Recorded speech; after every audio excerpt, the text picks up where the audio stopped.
was popping your bubble, letting the air out, walking with a clear route. How we gon' rise today? I'm making mine today, go make yours. Double back and flip the proceeds. Last year on the corner sipping OE. Had to get off the block. Best friend smoking rock. Best man called the cops. Rose from the city that never sleeps. It's the melting pot. I came through with purpose. I never question if it's worth it. Homie, I'm on top. Really, we on top. I'm on top. See me, I'm on top. We on top. Whole crew on top. I can't stop. I'm on top. See me, I'm on top. Nigga, I'm on top. I'm on top. Whole crew on top. Really, I'm on top. I never stop. Born from the belly of the beast, from the streets, had to make it out. Only knew a vacant house. No heat, cold winters. Grew up a winner. I never lose, only learn a lesson. I'm a mutant, master splinter, past the finning. Now my goal infinity, victorious. Mine in the future, my crew rolling DeLoreans. Any person who want war, throw on the gloves, you ready to spar. I've been a rose in the thorns, holding the keys. Time to succeed, now the haters on their knees. Cause really we on top, really we on top. I'm on top, see me, I'm on top. We on top, whole crew on top. I can't stop. I'm on top, see me, I'm on top. Nigga, I'm on top. I'm on top, whole crew on top. Really, I'm on top. I never stop.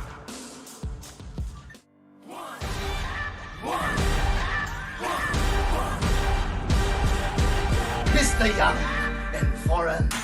Kick to the gut! Kick to the gut. Kick to the gut. Kick to the gut. Kick to the gut. Kick to the gut. Kick to the gut. Kick to the gut. Kick to the gut. Kick to the gut. Kick to the gut. Hey, kick to the gut. Kick to the gut. Kick to the Gut podcast. Kick to the gut podcast. Kick to the gut.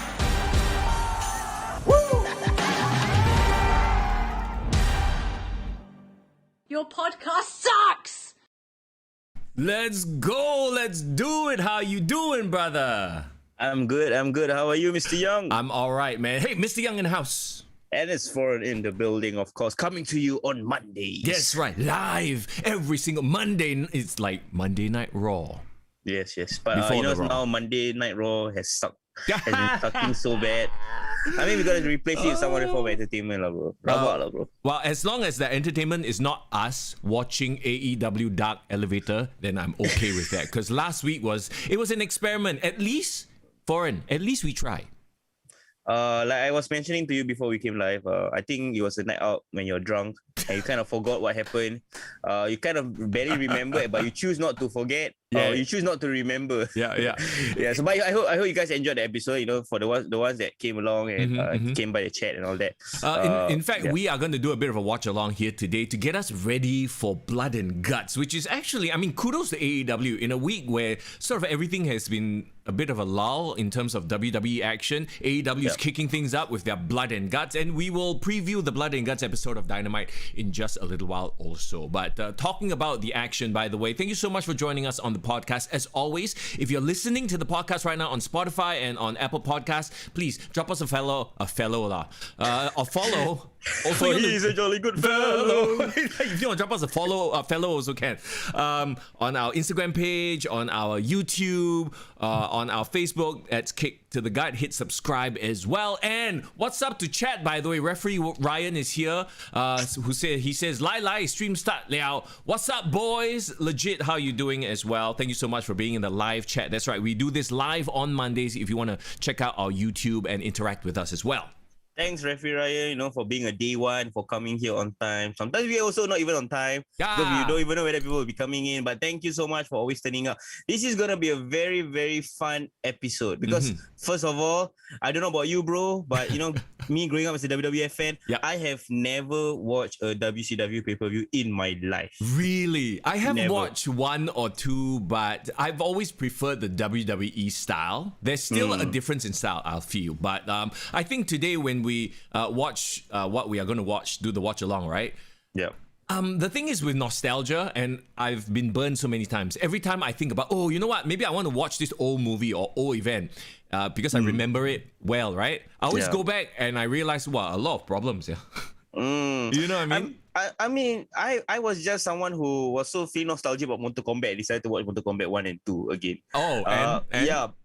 and Put it this way, lah. You know, when people say the new Mortal Kombat is not as good, I think to myself, well, the old Mortal Kombat wasn't that good as well. So, like, what are we comparing? Apples and oranges? I mean... bro, it's that nostalgia. Like you just said, man, sometimes we remember things better than they truly are. Indeed. Mortal Kombat Annihilation was pure trash. Let's get that out of the way. The first Mortal Kombat was cheesy, but it was fun, especially if you were a fan, right? But I actually this weekend, I watched the new Mortal Kombat, bro. Okay. Let's have some quick fire Mister Young reviews. What do you think? I still think it sucks balls. But then here's the thing. Okay, it depends on what you watch it for. If you watch it for the fight scenes and fatalities, then good movie. Yep. If you watch it for plot, please don't go. It's like watching wrestling for Oscar-winning plot. It's not. You're not gonna find it there, right? And the thing is, the Mortal Kombat plot was so thin. I was like, at some points, it's sort of insulting my intelligence, but the action was good, so that makes up for it. Okay, would you say the first 7 minutes gave us so much hope because the way it was shot, it was so well done. It felt like a Japanese movie. Yeah, it did. You are absolutely right. The first, and you know, they actually put the first 7 minutes out on social media. You know that? Yes. I think it's a ploy by them because they know that this is the best 7 minutes that they have. Yeah. People are going to say, it's going to be this good. If anything, it was a throwback to the 90s style of storytelling law. Like, I mean, I guess if you enjoy that, like, I really didn't like Cole Young, the character. Oh, so terrible, yeah. They tried to, I mean, let's not give away any spoilers, but that guy has zero charisma. He shouldn't be a lead, lah. No. Like, Jax was alright. The new Sonya Blade. Dude, you know who stole the show for me? Let me guess. Can I guess? Yeah. Kano. Yes. He was the funniest guy, and he's supposed to be the villain. Yeah.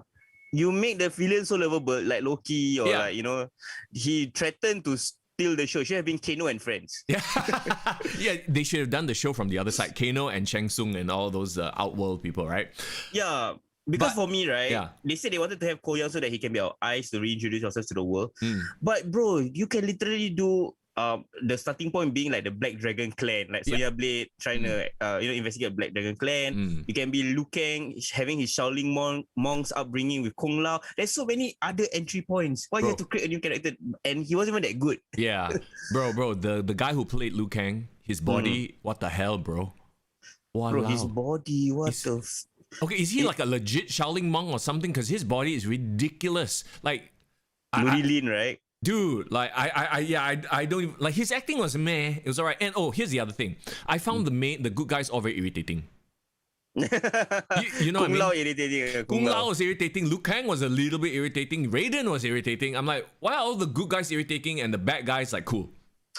Because from me playing the games, I remember Kung Lao is supposed to be this kind of like arrogant character. Like, I'm better than Liu Kang, but he's like the cousin that he grudgingly looks up to. But his death is so-called the reason that pushes Liu Kang to become like the main guy, lah. Yeah. So I guess that's the dynamic that we're trying to explain. But for me, right, the reason I kind of didn't connect with the characters is because maybe it's nostalgia talking. Yeah. But every single character from the first Mortal Kombat, them playing that character, the actors playing the character, are so memorable. That's like, true. I cannot look at Shang Tsung differently. Yeah, for example. I know. Like the new Shang Tsung. I mean, shout out to Chin Han, who's a Singaporean actor, by the way. He's making it in Hollywood, man. He's gotten roles in like Captain America, in The Dark Knight. Was it Dark Knight? I think so. Yes, Dark Knight. Winter Soldier, Captain America. Yeah. So good for him. But yeah, I know what you mean. Like when he shows, and especially because you know the new Mortal Kombat game has the old actor as the voice, the Japanese dude. So I'm like, man, if they got him back, it would have been perfect. And they could have dressed him up really old. Give me that old Shang Tsung, the white beard Shang Tsung. The only character, in my opinion, that made me feel like, wow, he's much better than the best iteration of this character ever to come on screen, to me, Sub-Zero. Like, Sub-Zero felt like a true horror villain character. Like, the way they portrayed him, I was so impressed. Like, wow, you made him scary, bro, and menacing. In that sense, they succeeded because the main crux of the story was Scorpion versus Sub-Zero, that feud. And if you think about the game, it's basically about those two fellas.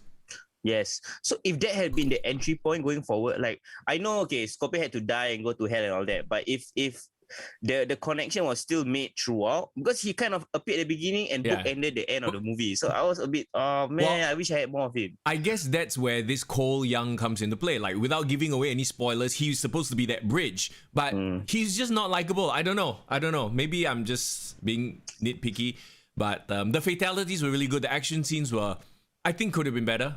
I've seen better action scenes, to be honest, in other like more violent movies. But okay. And like for an MMA sort of film show, like his whole style is supposed to be he's like an MMA guy, right? Yeah. It was alright, lah. It was alright. It's hard to get MMA right. Do you want to see a sequel though? How they set it up? Yeah, of course, definitely, 100%. So definitely go support the movie, go and watch it. Yeah. If you want to see more. And okay, I know this is a wrestling podcast, guys. What are you talking about Mortal Kombat so much? You're nerds. Well, here's the thing. There is a wrestling connection, okay? Yes. And we'll get to it right now, because at the end there was a oh, I don't want to give away so much. A spoiler. But okay, on social media, The Miz has come out and said he wants to play Johnny Cage. Bro, and you know what's the best part? What's that? I saw a tweet of him posing or photoshopping his face on the Johnny Cage poster, being acknowledged by the creator of Mortal Kombat, Ed Boon. Nice. Right? Dude, it would be so perfect. But here's the thing. You know who else has thrown his name in the hat? No, who? Like a famous actor, very funny guy. Ryan Reynolds. Ryan Reynolds. So I'm like, yo. Bro, if Ryan Reynolds come in, right, they will totally take it to the next level. Really, bro. Yeah, but that's the thing. Ryan Reynolds might be too expensive. So I'm actually holding out hope for Miz. The only way Miz can make this is if Ryan Reynolds charges too much and they're like, okay, no, we don't have the budget. We'll just take Miz. You know what would be so funny? Yeah. Like suddenly all the Hollywood actors and actresses got interested in Mortal Kombat, right? And then they do a Mortal Kombat narration. They just basically recast everyone. Oh my god. And then use all famous actresses. Instead of the original one. And then the like Louis Tan and the new guys, they're like, what the fuck? I thought this was supposed to be our break. Well, okay, to be fair too, like they included a lot of Asian actors, which is great, you know. Instead of having like a bunch of white guys play like ninjas, stuff like that, they're like, okay, legit Asian dudes. Yeah. And at the end of the day, I think what's more important is the fact that it's already out there in the world. Yeah. And probably HBO and Warner just realized that they are stepping on a gold mine. Yeah. They have this property under them. They're like, oh, this can be our, next universe MCU type kind of like movie. I hope they realize that, because they do have so much storytelling, capable of, being told through Mortal Kombat. Bro, there are so many characters. By the way, another wrestling link. Did you notice a wrestler in Mortal Kombat? Of course, bro. I was the one that posted it, bro. Because Okay. I heard that that there was a wrestler on the movie, in the movie itself, and I was looking at the dirt sheets and I was thinking like, who could it be? And then spoilers ahead for those of you who haven't watched. There is this Mortal Kombat character called Reiko. Yes. Reiko is played by Nathan Jones. That's right. I kind of knew that there was like Nathan Jones was in the movie. I saw the post you posted, but I didn't know exactly who because I didn't pay attention to it. When I saw him show up as Reiko, I'm like, wait a minute. There we go. That's Nathan Jones. There's my man. Nathan Jones really has the physique and the presence, man. But bro, we all know that character was a throwaway character lah. He did nothing. He just stood there. And another one, Nitara, also another throwaway character. Like, I kind of hated how a lot of the characters were throwaway characters. But it's Mortal Kombat. What are you gonna do? You have to kill them. I think at most they can't show like proper backstories for everyone, so it's like they just need an Easter egg or someone to appear. Hey, it's this guy. Okay, done. Die. Yeah. No, talking about Easter eggs, and this is smart of them. I think they've learned from like Marvel. They leave a lot of Easter eggs. So you saw like, they had pictures and drawings of the history of Mortal Kombat. Yeah, and like I was like sitting there like a nerd, like, oh, that's Cabal. Oh no, not Cabal. Sorry. That's what's that? Kotal Khan. Or did you notice Kitana's fan in the background? Yes, I did. And then when they were talking about the Mentako warrior or whatever warrior, it was Nightwolf. Nightwolf, yes. And then there was who else? I think there was a picture of Baraka somewhere as well. So yeah, it's really, really cool. They peppered it. They did fan service, like essentially. Lavin, what's up? The Shadow just dropped into the chat. Don't worry, you haven't missed anything. We just went on like a whole tirade about Mortal Kombat. So like haven't dived into anything wrestling related. But you know what? Before we get overboard, actually I want to bring it back to some wrestling subjects. Okay. You talk about fan service, right? You know what type of wrestling content I've been enjoying this last couple of weeks? What's that? all the A&E WWE related content. So A&E have been putting out biographies. 2 episodes has come out so far, Stone Cold and Roddy Piper. Yep. And they also has this new show called A&E, WWE's Most Wanted Treasures, right? That's right. You're right.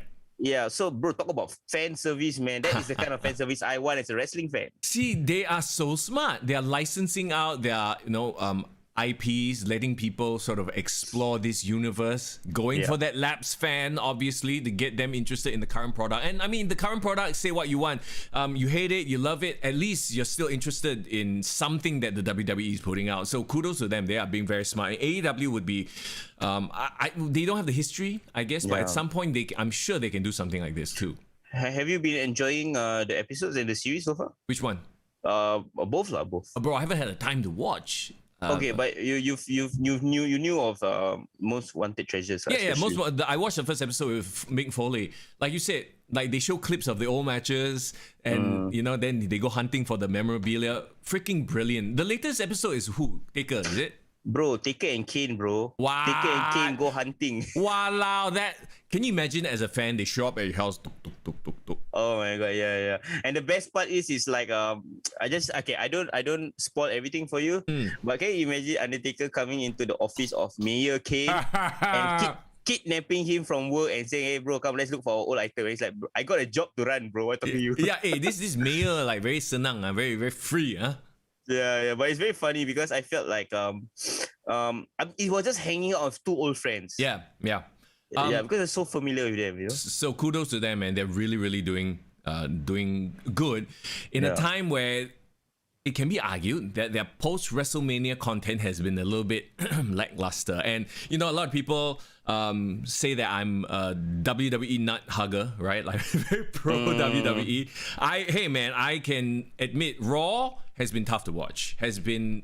Like, it's been background noise for me while I do other things these days. There isn't anything that's really captivating. Like, for example, Rhea Ripley. She's in a program now. She's the Raw champion. I'm really bored of her. Yeah, I get what you mean.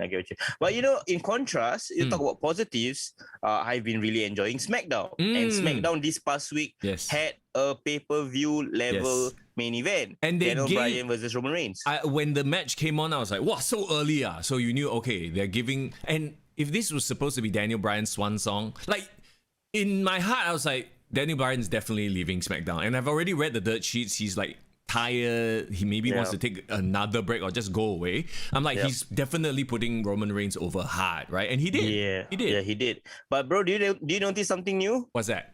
Oh, Roman Reigns has a new intro, boss level theme song. I know. So many people on Discord, on my like DM, they were like, "Bro, have you heard the new intro? What do you think?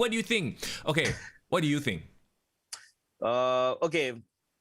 Me loving Jim Johnston, and having watched Chris Van Vliet's interview with Jim Johnston, in my mind, I am so torn because I know that objectively, this theme song is good and promising, and probably after a couple of weeks, I'll get used to it. Yeah. And like, okay, this fits his character really, really well. But I was just thinking, imagine if Jim Johnston had his hands on this. Like if like they were telling him, hey, come create like a boss level villain soundtrack for Roman Reigns. I can only imagine how amazing that would be. Right. I mean, obviously, the Shield theme song or Roman Reigns' theme song, is embedded in our minds. It's going to take a while to get used to, right? I fully understand that. It's only been 1 week.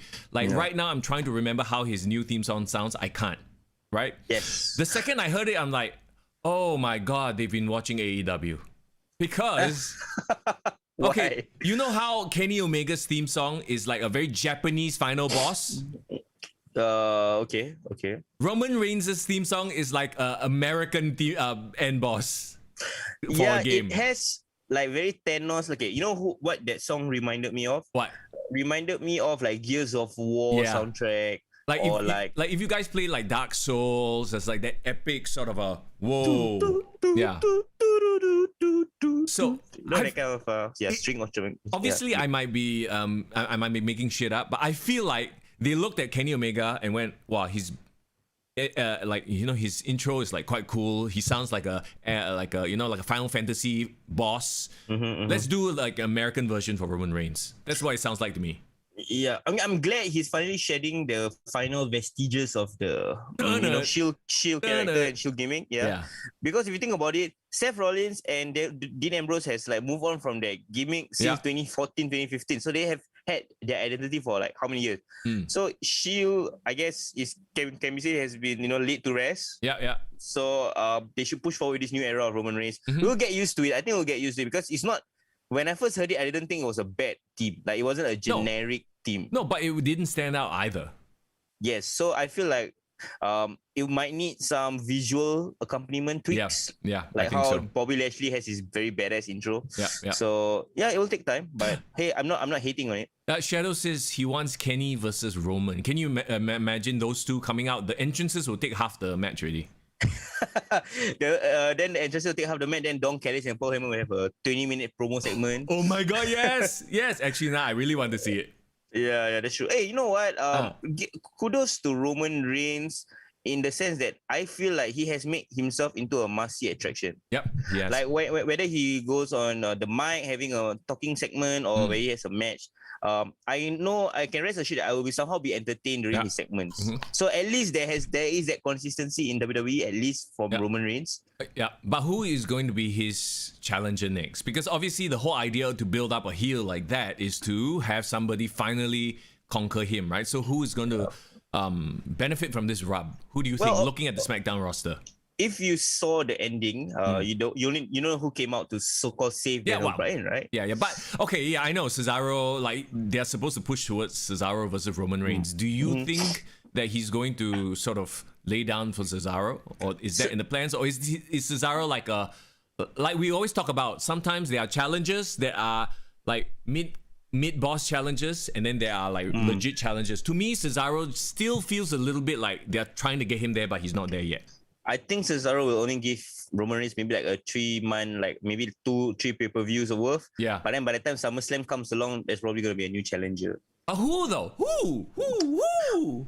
Okay, I am conflicted because I kind of feel that the right person should be Big E. Yeah. But I also don't know whether Big E is ready yet. Yeah, that's exactly who I had in my mind, but the same thought process went through my head. Like, what exactly is Big E now? He's kind of not here, not there. So I also don't feel like he's ready. Lavin just suggested Jimmy Uso. Turn face again lah. Yeah. Okay, the thing about Roman Reigns. No, Jimmy makes a return. Oh, Jimmy Uso. Not But Jay. Jimmy Uso, I think he returns and then falls under the head of the table. He's not gonna be rocking the boat, in my opinion. Yeah. If nothing else, bro, I think Roman Reigns is gonna grow even stronger in the months ahead. He's probably gonna build up his head of table. You know what? You know who I want to join? Who? I think I really want Tamina to be part of the head of the table. They've been building her up, and this gives her legitimacy as well to contend for the title as well. If you watch Talking Smack, Tamina actually came and cut this super like real, very aggressive, very violent promo that even made Paul Heyman like drop his jaw. Like really, it's like savage. Right. Like I think because she was obviously addressing Nia Jax, so it was really personal. He got really up in the camera, and he was spotting. She was so angry that suddenly halfway through she was shouting in Samoan, bro. Bro, legit. I want to see it. And you know what's the best thing? What was the most surprising thing? What? And the comments also reflected. They were like, I think this is the first time I actually heard Tamina cut a promo, and she's legit amazing. Like, where was this Tamina? Oh, this is Tamina we've been waiting for the last 10 years. So, you know what? Let her be that boss woman, enforcer in Roman Reigns' head of the table. I think they might take over SmackDown. Lavin says Seth Rollins. Seth Rollins. Can you imagine if Seth Rollins joins and he's like the sort of conniving second in command? Like Megatron has Starscream. That's such a great analogy, bro. Yeah. You know what? I think Seth Rollins has settled into this secondary villain role really, really well. Like I know he probably acknowledges Roman Reigns as the main villain, and he's cool being like the secondary villain. But I don't think he will face against Roman Reigns because I don't foresee him turning back into a good guy because he's entertaining as a heel, and I don't think if he turns into a good guy, people really will support root for him. Yeah, it doesn't make any sense at all. So the SmackDown roster in terms of like babyface contenders is kind of thin. If you think about it. Yeah. It is thin because you have to understand, Daniel Bryan was probably the top heel, and also followed closely by Edge. Even though Edge was technically a tweener by the end of it, but he's also gone. Yeah. So it gives an opportunity, in my opinion, for a lot of people to step up. Yeah, well, building new stars. And the only way to build a new star is to have a mega heel so that this star can finally triumph. So maybe that guy is Cesaro. Who knows? We'll have to see. Who knows, bro? Yeah. Okay, well, switching gears though, we got to talk about AEW because this is this episode, contrary to what people think of us being a WWE nut hugger, or maybe you lah. Maybe I'm not as much of I don't hug as much nuts. So what, you hold one nut each side, is it? Yeah, man, I'm good at balancing it with both hands, Oh. Brock Lesnar. How about Brock Lesnar? Shadow. Okay, Shadow says Brock Lesnar. Brock Lesnar coming back to fight Roman Reigns. No, don't want. Nobody wants to see that. No, it's okay. We've already seen like how many years of Brock Lesnar and Roman Reigns matches. Hey, really? Hold on though. Like before we move on to AEW, there's nothing about Raw that stood out to you? The crazy thing is, I'm trying to remember something exciting from Raw. I also don't remember. Bro, it was just a huge pile of forgettable shit, man. My only thing about Raw is I kind of want to see where this Alexa Bliss thing is going, but I'm also very annoyed that they've screwed The Fiend. And now Alexa Bliss is doing promos, like sort of rambling on. I have been waiting for The Fiend to return since he got Chowta. Yeah. And then now he's disappeared again. So like I'm a bit angry in that sense. Yeah. Okay. RK Bro. Okay. Well, we put up a poll on our Instagram. Yeah. And actually, surprisingly, a lot of people really are digging this RK Bro concept. Well, you know what it is, because Riddle has done this before on NXT with Fidan. Yeah, like the straight-laced guy and the stoner lah. So they're obviously going to try this again on Raw. Who else to do it with than Randy Orton? Inevitably, Randy will turn. So it's just, we'll maybe have weeks of like funny, humorous interactions before that happens. I don't mind because I feel like Randy Orton, the character, needed a break. Yeah, from like all this craziness from The Fiend, Yeah. So he does something stupid, it's fine. But if the end game is for him to get beaten up, to beat up Matt Riddle into like obscurity, then no point lah. Riddle has to eventually be the one being put over. Yeah. So hopefully that is the end goal lah. So there you go. Okay, NXT, funnily enough, next week's NXT has a bunch of, or rather this week's NXT has a bunch of no holds barred, like street fight type matches. So I'm like, are you trying to pull a blood and guts? Like it feels a little bit like, oh, okay, shit. AEW next week's doing like a blood and guts match, right? So let's make our matches all no holds barred street fights also. Yeah, but you know what? It's so weird because obviously people have been looking at the ratings. Yeah. NXT, even though it's on a new night, but their ratings kind of bottom out. Like it's still stuck at that 700,000, 800,000. Really? So it's either the fans from Wednesday are not tuning in, or this is really the ceiling lah for NXT. Right. Which is, well, a little bit sad because, and maybe this is because we are quote unquote a little bit more hardcore wrestling fans. We acknowledge that NXT is like the better product, but it's not the more mainstream product. Yeah, that's true. There's a huge difference. Yeah. And I will admit, as much with all of the Dynamite's flaws, right? Yeah. I think they have a better chance of getting a casual viewer to check them out. I mean, they keep dipping into the well of legends and friggin' celebrities. They try anyway. So, I mean, they have the checkbook to do that. Yeah, it is a tried and tested concept. But you know what's very interesting, bro? Do you realize the last couple of weeks of AEW Dynamite has been headlined by TNT title defenses? Darby Allin. And I have skipped them all, by the way. Yeah, but here's the thing. You don't represent the apparently the majority rating because for some reason the segments as the main event are actually the highest rated segments, the one with the most viewers according to like the Nielsen timeline. Yeah. Do you enjoy the matches? I'm okay because the thing about Darby Allin's matches is he got Jeff Hardy vibes in the sense that I see him in peril, I see him rising. Also that there is a formula to it. Yeah. But here's the okay, I'm okay with them acknowledging, whoa, he's actually a draw. Yeah. But you know a quote that I read that might totally trigger you, bro. Oh God, go for it. It's from your favorite guy. Okay, not your favorite guy. He is your favorite guy, Chris Jericho. Okay. But he said something that I felt was a bit obnoxious. Okay. He said that This just proves with Darby Allin's rating that AEW does create new stars. Okay, I don't think it's that obnoxious. I mean, I see where you're going. Like, he's almost like jabbing WWE, like WWE is not creating new stars. But on the same token as well, I'm like, is he really though? Like, you know, who? Well, then again, maybe the internet fans, maybe the younger generation know who Darby Allin is, who gravitate towards him. Like, to be honest though, he's been defending this championship against who? Like, members of the Dark Order. Yeah, Preston Vance. Like, who the fuck cares? You mean the headliners of AEW Dark Elevator? Oh, great, yeah.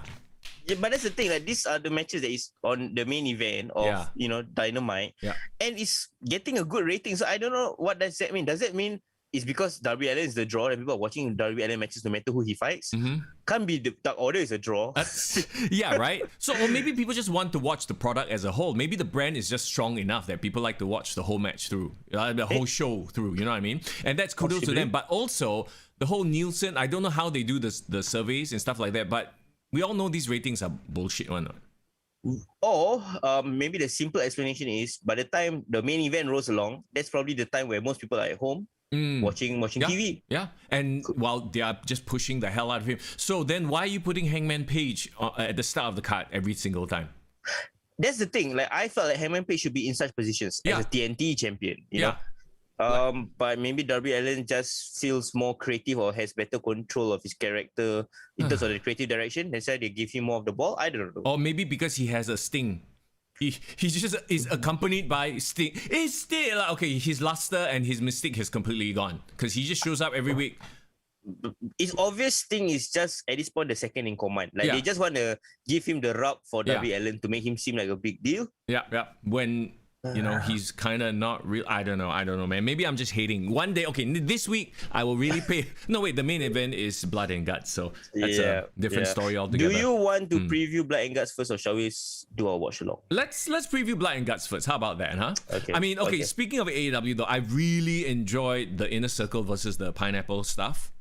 I wish they dragged it out longer, but I get it for this era of no attention span fan. It's like, okay, you got to get there quick. If not, people will lose interest. I get it. Like, if this were the Attitude Era, we would be seeing Chris Jericho versus Cash Wheeler, Jake Hager versus MJF, Sammy Guevara versus Wardlow, all the different combinations before you finally get to the big, gang fight. Yeah. I agree with you because I felt like they should have more physical interaction. Yeah. But let me say this about the vocal, or not vocal, the like promo wise in terms of how they've been carrying the segments. I have really, really enjoyed the build up in terms of the promos because Chris Jericho recently cut, I think, one of his best babyface promos ever. When he addressed that, to tell MJF like, hey, at 25, you said I was curtain jerking, in Nitro, but I was also a champion in Mexico, in Japan. I paid my dues. You haven't paid your dues, earn it. So I really like that kind of grizzled veteran promo from Chris Jericho. It's so interesting to see him finally in this role when all along I just remember him as a young guy, always trying to prove himself. So it's really nice. And also they give a lot of opportunities to the other lesser members of the Inner Circle and the Pinnacle that they don't really talk that much. Give them an opportunity to talk, and I think someone has knocked it out of the park. That's right. So there you go. That to me is the number one thing on AEW right now. Number two thing is obviously the Kenny Omega and okay, it's more Kenny Omega and his group than the actual feud itself, because the actual feud itself have been like, whatever. Okay, John Moxley, Eddie Kingston, they show up, they break shit, right? Whatever. But Kenny Omega and like the way he treats his friends like Nakazawa, calling him his goon. Like, I'm poor thing. I feel bad for Nakazawa. It's funny, It's hilarious. And then like, bless you. You okay? So sorry.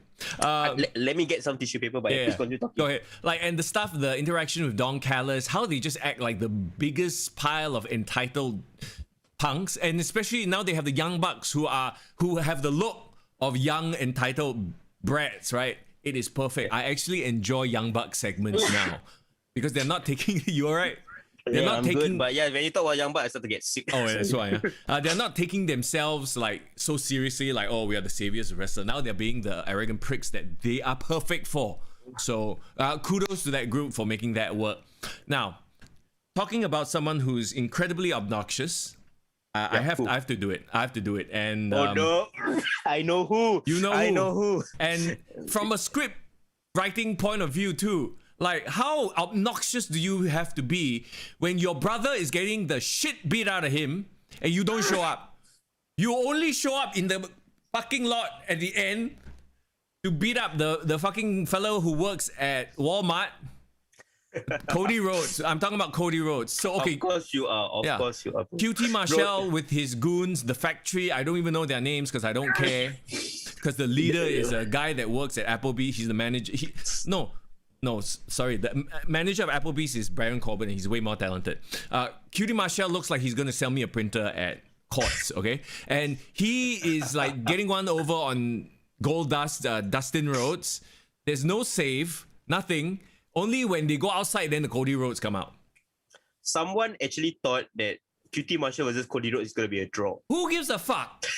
Who gives a fly? Like, they've been trying to build QT Marshall, but have they looked at the man? And you know what's the best part? What? They actually split the what do you call themselves? The Nightmare family, Yeah. into two factions. So they think there's like some civil war going on. Bro, Like- this civil war is like the most kental, pathetic, like amateurish type of civil war ever, bro. It's like- it's more like a civil push. Yeah, like nobody gives a shit about. No, it's like, okay, it's one thing if like let's say the outsiders, they separate. So you got NWO, got NWO, NW Wolfpack, whatever. Like Yeah. each side Yep. has main eventers. Yep. I would buy that, okay? If let's say fucking Dustin Rhodes was the leader of the factory, maybe I'll buy that. They feud, right? Yeah. But Yeah. no, we got QT Marshall. Who the fuck you think you are? I cannot, bro. I legit says Cody is my idol. Yes, he is. He's He being is. sarcastic, by the way. He can be an idol, like AV idol, maybe. I don't know. Why would you even go there, bro? Why? Why? Bro, going there is better than watching QT Marshall versus Cody Rhodes, bro. Irvin, let me say hello to you as well. Welcome to the chat. How you doing? You came in at just the nice time, Irvin, just as we are shitting on Cody Rhodes. Just as we are like, oh my god, I'm so excited about AEW stuff. Then there's Cody Rhodes. So at least if anything, right? There's like the really good stuff and the really shit stuff. It's a good mix. As opposed to Raw that was just kind of flat the whole time. Yeah. Okay, so like, what else is on the Blood and Guts card? Okay. Other than the actual match itself. Okay, so we are looking at the Blood and Guts card right now. We have a 4-way tag team match. So this is them trying to squeeze in as many people as possible. Yeah, sure. SoCal, SCU lah, basically. Yeah. Daniels and Kazarian, since the other fella left already. Scorpio Sky. And they are still doing the whole, if we lose in a tag team match, one-on-one tag team match, we will retire or break up. Okay. Even though they've been doing it on like Dark or whatever, and nobody's been really paying attention. They mentioned it on AEW, and I'm like, oh, okay, yeah, that is a thing still. Right, whatever. It's the most poor thing retirement angle ever. It's like no one cares. Yeah, right. It's so Retire sad. lah. Yeah, or break up lah, the tag team. So that SU versus Jurassic Express versus the Varsity Blondes versus the Acclaimed for a future AEW World Tag Team Championship. Do you think this is SU's time? No, their time has long passed. But you look at the rest of the groups though. Bro, okay. I know this might surprise you, but I think they are pushing the Acclaim. Oh my god, bro! They're all so green, and one of them is actually green in color. Luchasaurus. I think they're pushing the Acclaim. Like from the momentum that I've been watching, I think they are. But you know what? Yeah. This will be a high flying man. There will be a lot of sport fairs. They will rely on SCU to like hold things down. Luchasaurus will botch at least 2 moves. But at the end of the day, I don't care who wins. Yeah, exactly, right? Yeah. Well, I mean, whoever wins gets to go up against, Kenny Omega's group, because technically the Elite are one unit. So if you challenge the Young Bucks, then it should be a face, right? So booking 101 would dictate that it should be a face going up against the Elite. Jurassic Express or SoCal Uncensored. If that's the case, I would like Jurassic Express because I think they are. But bro, it is an interesting analogy I'll give you, bro. Yeah. They are like the Crash and Hardcore Holly of the tag team division. You get what I mean? Yes, but they are lovable, but they are not. They are not the top. But I remember when AEW first started, we were like, oh my God, this duo is actually very marketable. They could capture the imagination, right? Yeah. I'm pretty sure I understand why they are not there yet. Because Luchasaurus is just not there yet. His wrestling, his in-ring skills need a lot more polish. That's why he's on AEW Dark. So I don't think he's ready. And some more, you go up against a bunch of guys who are basically spot monkeys. It's going to be a car crash. He's not quick enough to handle both. I mean, I'm not talking about like sort of in a kayfabe way. Oh, he's a slow lumbering guy. No, he's not quick enough to handle the Young Bucks in the ring and make it look good. Yeah, I get what you mean. Yeah, but you know what? They have been on TV for 2 years already. Like, they gotta level up. They got a season. Come on. Yeah, hey. Irvin says something very funny. Marco Stunt is no Molly Holly. That is true. That's right. Bro, in all ways, bro. Yeah, Molly Holly is actually talented. Yeah, she is. Okay, so there's that. There's Britt Baker versus TBA. To be announced. Yeah. So who knows who she's gonna fight lah? Have you been her promos have been enjoyable. She's been this irritating heel that works for her lah. Like she's the number one contender as she should be. When is she gonna finally get her title match? Take it off of Hikaru Shida, who has been doing nothing at all. It's like the Asuka syndrome. You build her up to be super dominating, then don't know what to do. I think she might finally drop it at Double or Nothing. Double or Nothing is probably the one that they're gonna aim for. And I really want Britt Baker to get the title because she is just waiting to be the number one heel, in the division. She is over, bro. Like I think when she had that, lights out match, the fans respect her. Like, okay, she is not just a pretty face, she's pretty much a badass.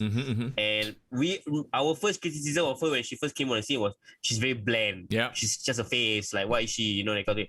And kudos to her. She has proven all of us wrong, like me included, to show that she has personality, she has the character, and I think it's her time. Yeah, she is literally the most, the best personality in the women's division there. Well, I mean, it's a very thin women's division, but I agree 100%. Also, what happened in the Nyla Rose? She just slid right down the card, nowhere to be found. Anyway. Yeah. She's with Vicky though, in AEW Dark Elevation. Yeah. Kenny Omega and Michael Nakazawa with Don Callis versus Jon Moxley and Eddie Kingston. Oh, you know what? Actually, I might be quite entertained by this match. No, I mean, as far as a wrestling match is concerned, this is going to be awesome. You know what I think is going to happen? I think Michael Nakazawa is basically going to be sacrificed to Jon Moxley and Eddie Kingston. They're just going to beat him up, and then Kenny Omega is going to stand there and like, hey, you fight for me, you fight. He's probably going to get Inglorious Bastard. Like, I feel like that's a really great role for someone like Nakazawa, who's sort of been a comedy character his entire career, right? Like, he is. It kind of brings it up, and this is an old school reference, but it's kind of like $1 Million Man and Virgil, where $1 Million Man will literally get Virgil to do all the saikang. Yeah. And like, obviously, this has to lead to some sort of a turn somewhere, lah. They have. It's good that they're blatant about it. They acknowledge it. Like, okay, you are just my goon. Take all the beatings. And you know what? I think people like that Nakazawa is in that role because he's a friend. Yeah. But he's not the friend that is trying to get a storyline. Like, oh, like QT Marshall. Like he knows his role and he shuts his mouth. Yeah, and he literally is called a goon. So I'm like, wow, I love it. Like, everything about this works for me. Yeah. More power to Nakazawa. That makes me like Nakazawa even more. Oh yeah, for sure. So if he does finally turn, then that might make him a star. But we'll have to see. So, Kenny Omega belt collector. Yeah, you love it. I actually checked out Rebellion. Yeah. So did I. I actually checked out the main event match because it was called by Mauro Ronaldo. Remember that? Oh my god, it was so good to hear Mauro Ronaldo's voice again. He wasn't as over the top as he was during NXT. Strangely enough, I actually really enjoyed his call because he's a hype man. He knows the moves. He's like every commentator in one. I think maybe being in NXT let him become a bit of a nerd. And then now that he's like a free agent and he has to do like MMA and all that, I think he just like become more professional. Perhaps maybe that's just my thinking. But anyway, you know what? That was really a solid match. Like it was I was, who impressed me even more other than Kenny Omega, I think Rich Swann really did TNA justice. Did he Impact really Wrestling. though? Yeah, bro. in my opinion, okay, hear me out first. Okay, go. I was basing him on 205 Live Rich Swann. Sure. Dancing with Sasha Banks and like being this weird like jivey guy. Yeah. I've never seen him like a serious character. I didn't know anything about him, but I just watched the match. Yeah. If nothing else, he was trying to play that savior of Impact Wrestling. Like, okay, if he lose, like they're gonna lose everything. So like in that sense, the story wise, I believe him as like, okay, this is the Impact Wrestling guy that's trying to salvage this situation. Yep. Well, my issue with him is probably, I don't know whether this is the same issue that you had with him. Yeah. But he doesn't wrestle like a main eventer. Nope. Okay, so that is the same issue. So my issue is because he still feels like a mid-card. He feels like Ricochet versus Kenny Omega. Yep. He feels like Ricochet has like the Universal title and the WWE title. It just looks wrong, right? Here's the thing. This is like the card that, everyone's going to watch because Kenny Omega is going to be there. He might win all the belts, that kind of stuff, right?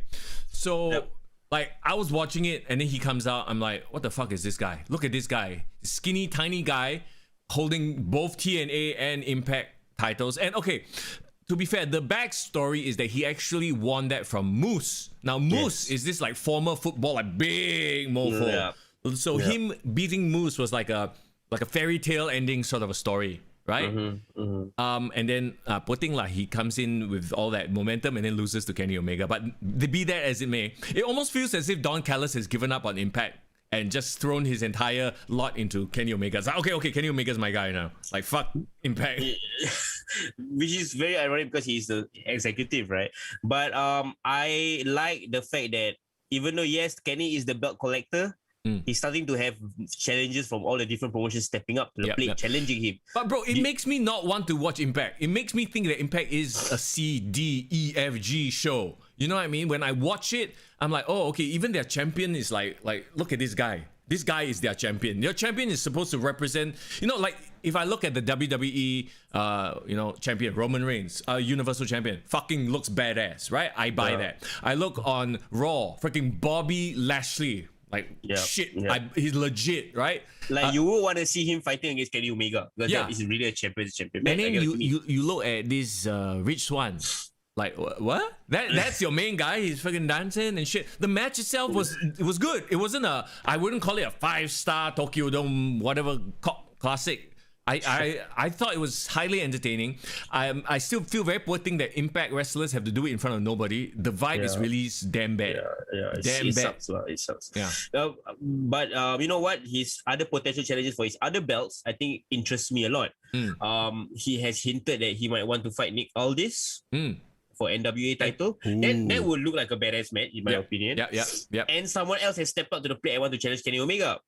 Who? Our favorite Mexican guy, Andrade. Oh, who is at AAA now? Yeah, AAA. I saw the news. Probably you saw it as well that he appeared in AAA. Yeah. And he said that he want to challenge Alberto Del Rio. Ooh. Yeah. So I have no idea how that is gonna happen because of his current issues that he has. Yeah. But say if Andrade is coming to represent AAA to get back the title, the various matchups that he might have, like to lose his title, I think are more enticing in my opinion. Are they stretching Kenny Omega too thin? I believe, you know what's funny? What? I think it is Kenny Omega's idea himself to be this kind of guy. Yeah, can you imagine though, like that could be how he finally loses these titles. He has too many fucking defenses and whoever, maybe Burnout. Oh yeah, burnout lah. But like I'm trying to figure out, okay, where does this lead?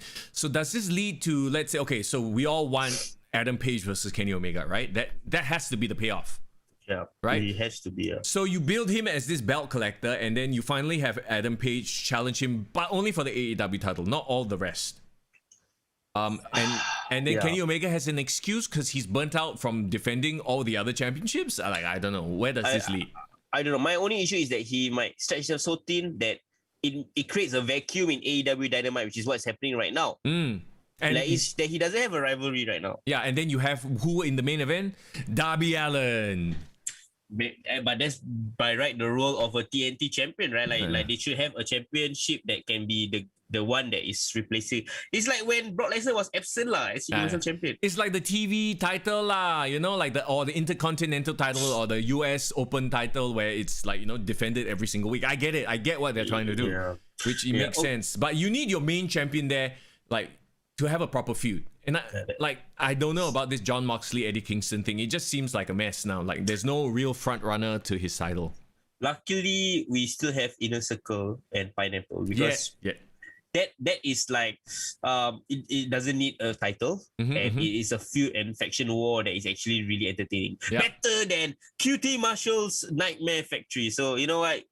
You gotta take the good and the bad, right? I want to see the Factory versus Inner Circle so that Inner Circle can just fucking make jokes about the Factory.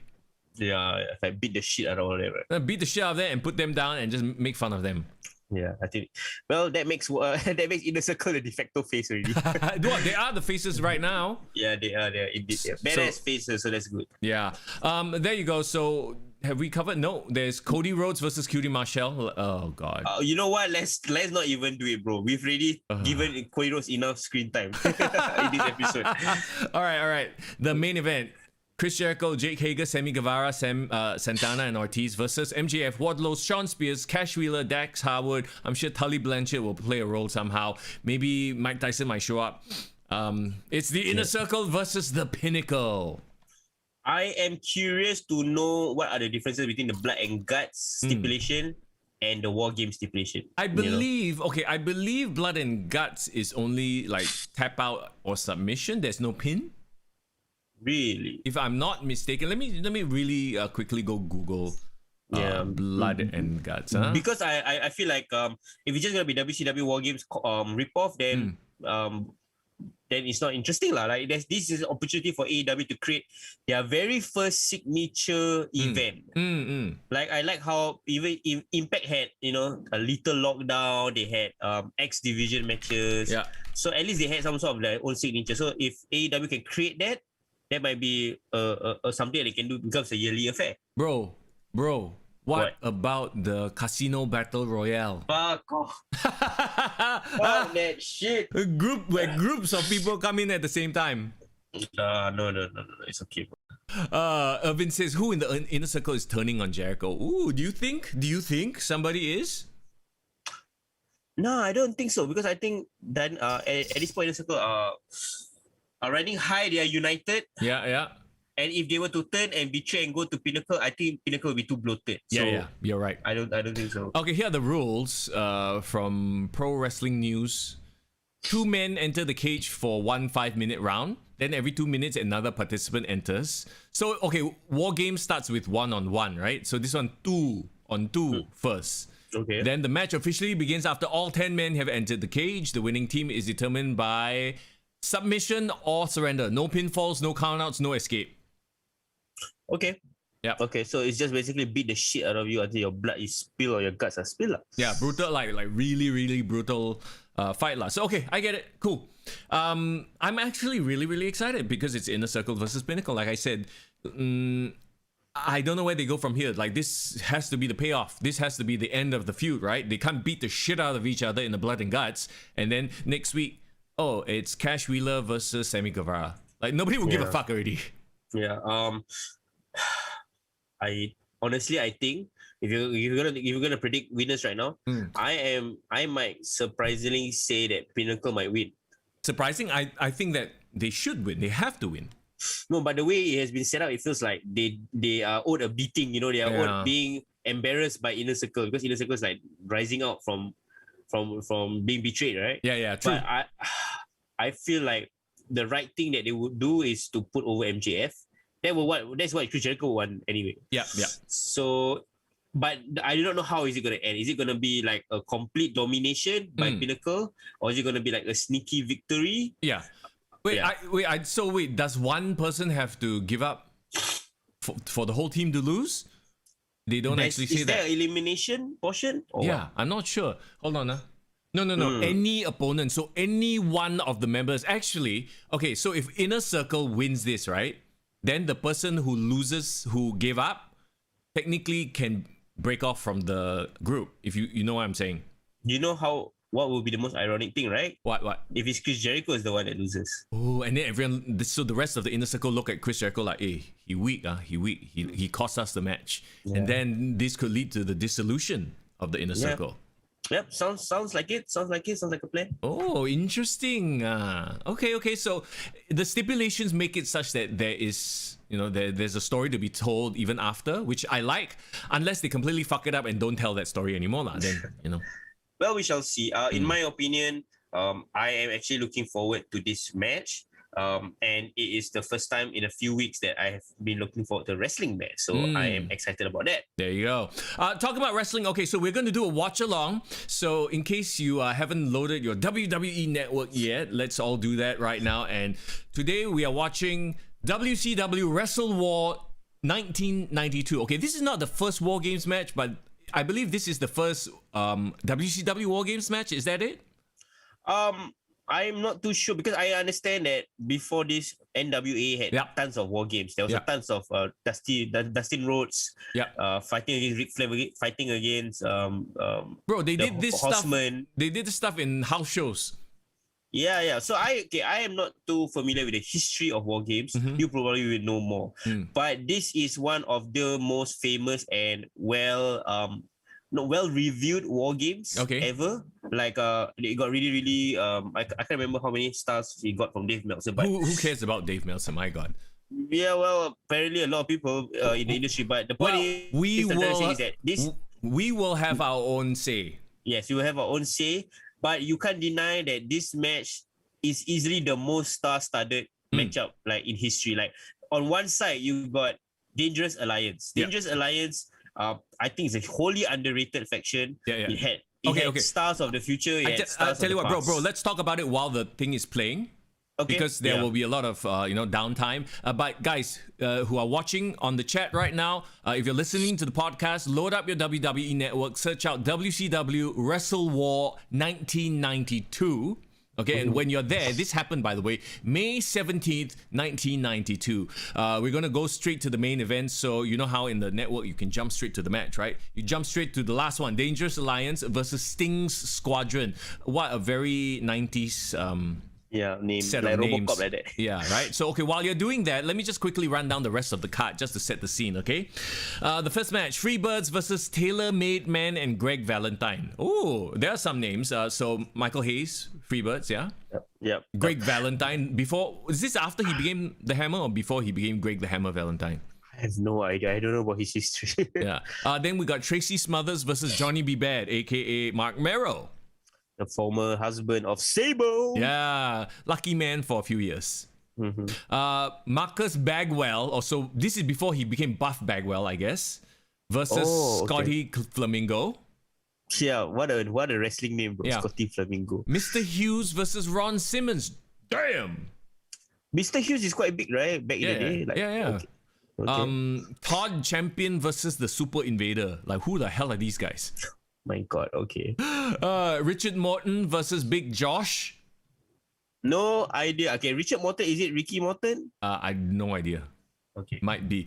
Z-Man. Fuck, Z-Man.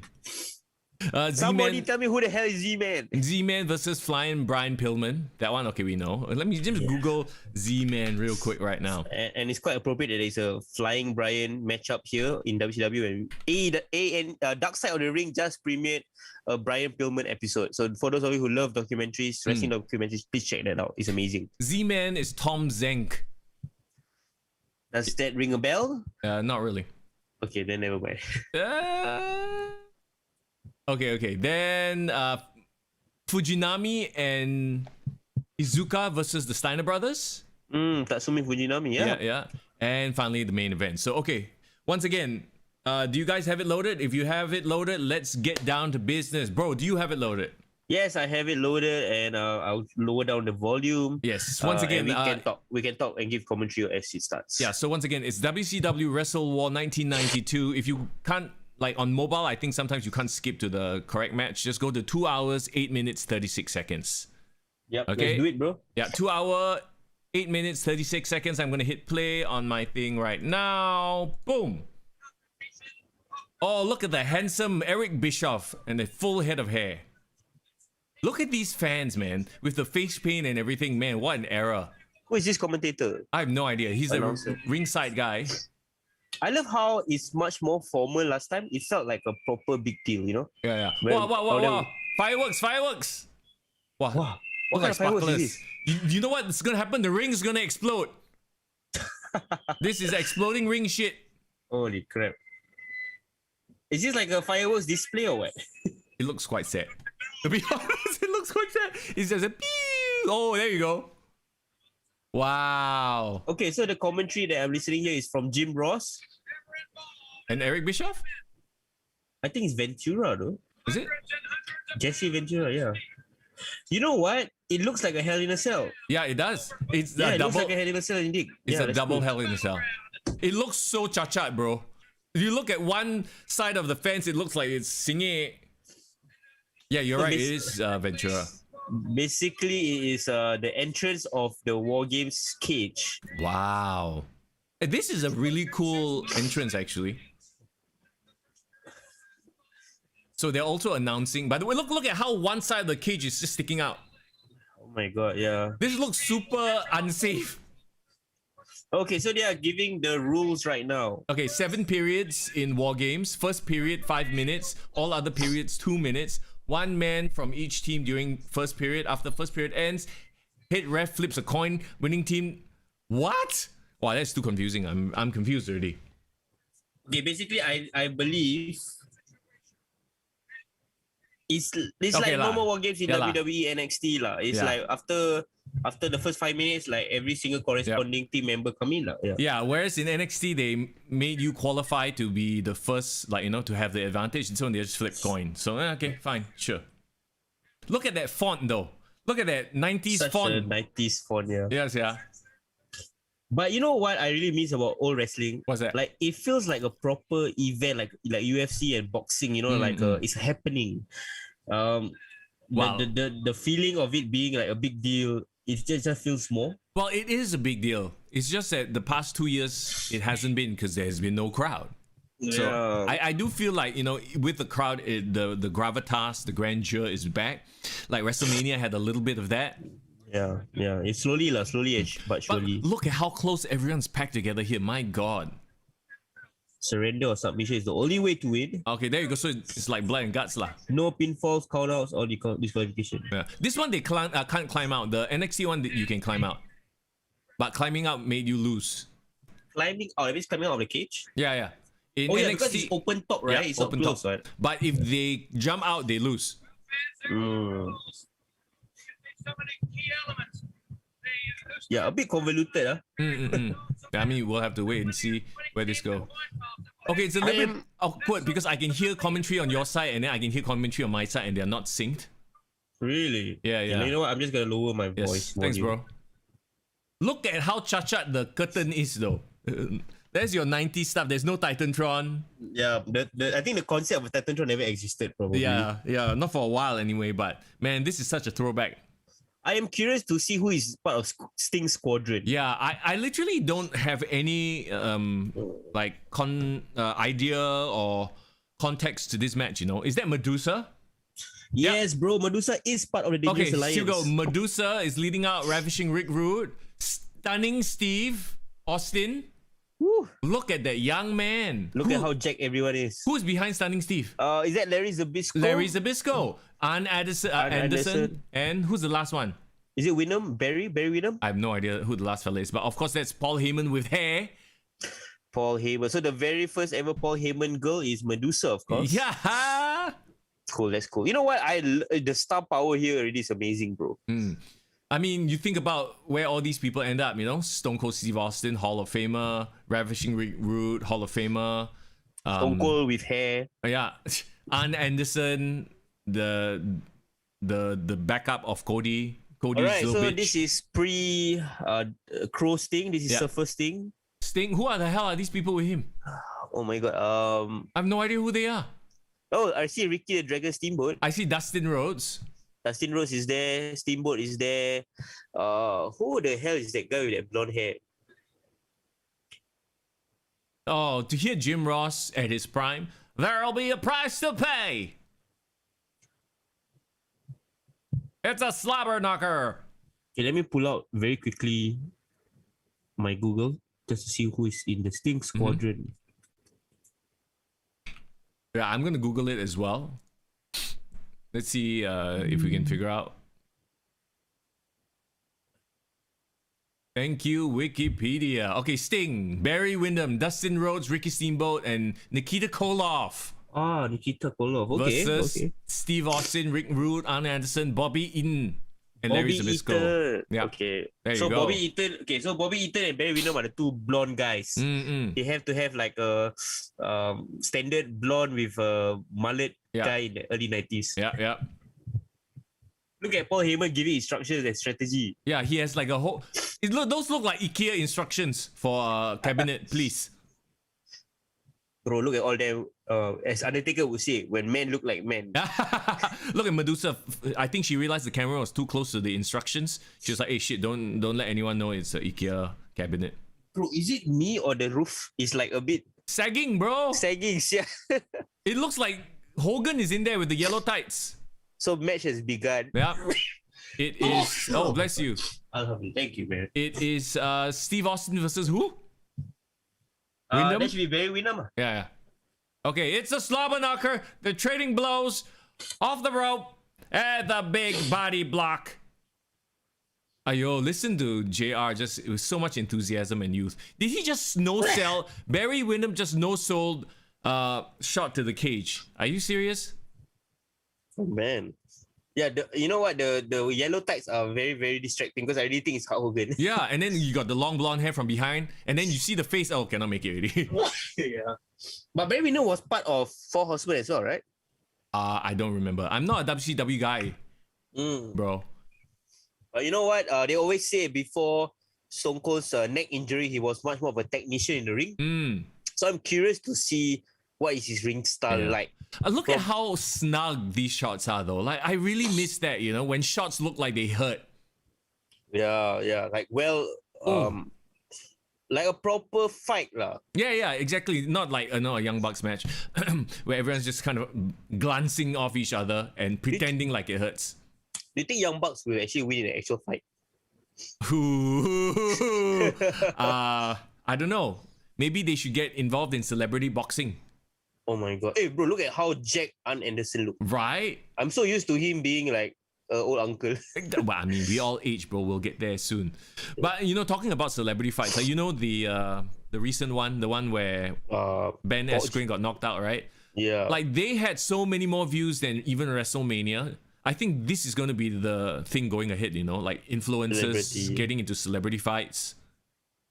Well, Bro. I think WWE kind of has an inkling that, having Bad Bunny and Logan Paul will help, generate interest. But you see, here's the thing though. The difference is one is a real fight, the other one is performance. And I think people will still gravitate towards the boxing or the MMA more. Actually, but it's boring though. Like, doesn't have a chance for storytelling. But bro, what do you mean storytelling? They are selling out pay-per-views. They're getting more views than WrestleMania itself. So there is definitely a market for it, you know? Yeah, definitely. What I'm trying to say is that when wrestling is good, it can be really, really good. Yeah. Because we know the potential of, good stories, great characters. And I've told you a lot of times, like the current generation of wrestlers are not over. Like, look at this generation. Yep. Well, there's over and then there's mainstream over. Like, it's a different type of over, you know? Yeah, that's true. I'm just so not used to Stone Cold dressed in this kind of tights, white boots, blue. Yeah. Oh, he just tried to do like a hang from the top of the rooftop. Yep. No. He tried to swing. Yeah. Do you realize that the roof is very low?